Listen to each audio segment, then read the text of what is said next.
This is America in the second half of the 20th. Jeanette is a slave, not a slave by circa ago, a choice that at the time. The pace of modern teenage society is often fast. The beat is sometimes frantic. Culture, the need to belong, is ever present. Associations are quickly and easily made. Boy meets girl. It often takes experience and maturity to arrive at wise decisions. A friendly, outstretched hand, an engaging smile and offer. It is seconal, or more commonly referred to as a red. But to the group, it's a means to an end. What can be the harm? After all, the 20th century is run on pills. A pill for extra vitamins, a pill to go to sleep, a pill to wake up. Why not a pill to make you feel good? But that small red capsule is a dangerous drug to be administered by a competent physician, not by a newly found boyfriend. But the pressure of the group, the need to belong, the desire to try something new is too great a temptation. But the effect isn't long and lasting, and when the drug wears off and the coming down, as it's called, takes place, you feel let down and tired. But more persuasion, a greater need to belong, and it isn't long until you try again and again. You try new things, the hypnotics as they're called, seconal or reds, nembutol or yellows, tuinol and phenobarbital, and the stimulants amphetamine, dexedrine, and benzedrine or bennies. You begin to lose track of your friends because now you belong to a group that must move in a veiled world of secrecy because what you are doing is against the law. The constant fear of apprehension.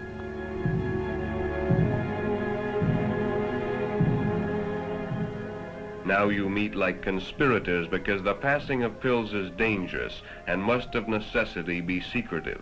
Nerves begin to wear thin. The fun of everyday living goes, and you begin to wonder what your friends and parents think. The guilt grows, and as it does, the need for something that will bring more relief, dispel the fears that you yourself have created.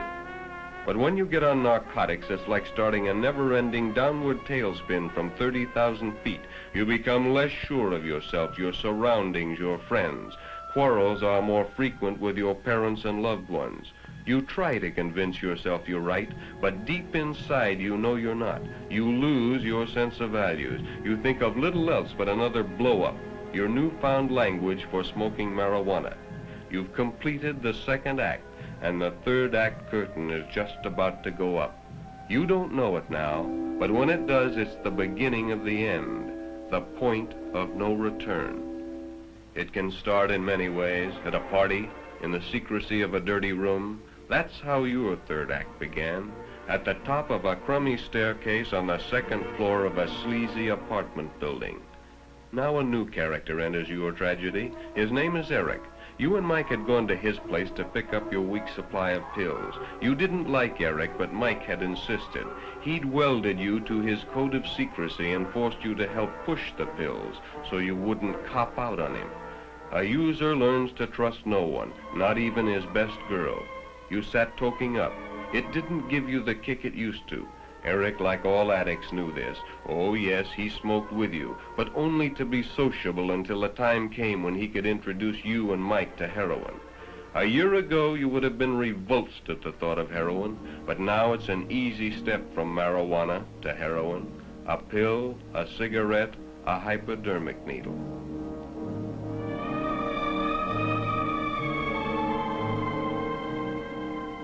Even now you're afraid. What will it be like?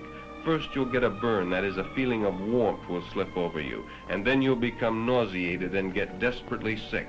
Finally the retching will subside and you'll have a sustained feeling of sensual excitement which will lapse into a state of euphoria or well-being. But it won't last, and when you come down you'll be in the depth of depression, consumed by a cancer of guilt.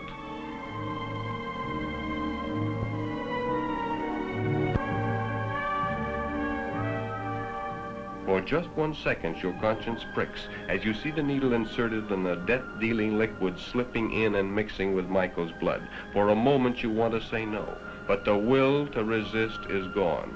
Temptation is ever present. The desire to try something new, something more powerful, is too great. Heroin being one of the most insidious drugs known to man, it only seems like days until you're hooked. You're not turned on any longer. The free ride is over. You're required to pay for your fix. As your tolerance increases, the need for more drugs increases, and this requires more and more cash. Now you're driven to things you would never have considered heretofore by your insatiable need for the drug. Your moral fiber has collapsed, and no crime is beyond your imagination. You are an addict, and your total effort in life is to obtain money to feed your habit. Now you're launched on a full-scale teenage crime wave of your very own, but with each passing day your tolerance increases, and now a fix only helps to make you appear normal and dispel the symptoms of withdrawal. Withdrawal, the nightmare of the addict. You live in constant fear of not having enough heroin to keep your habit supplied. For when that supply runs low and the first symptoms begin, the yawn, the sneeze, the runny nose, and you can't get another fix, you know you're about to begin a living hell.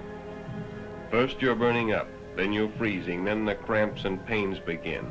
Each nerve is laid bare and all your senses are magnified. Your whole being is like one giant nerve, raw and exposed to every outside stimulus. This period of withdrawal can go on for a week before the pain subsides and your senses come back to something approaching normal.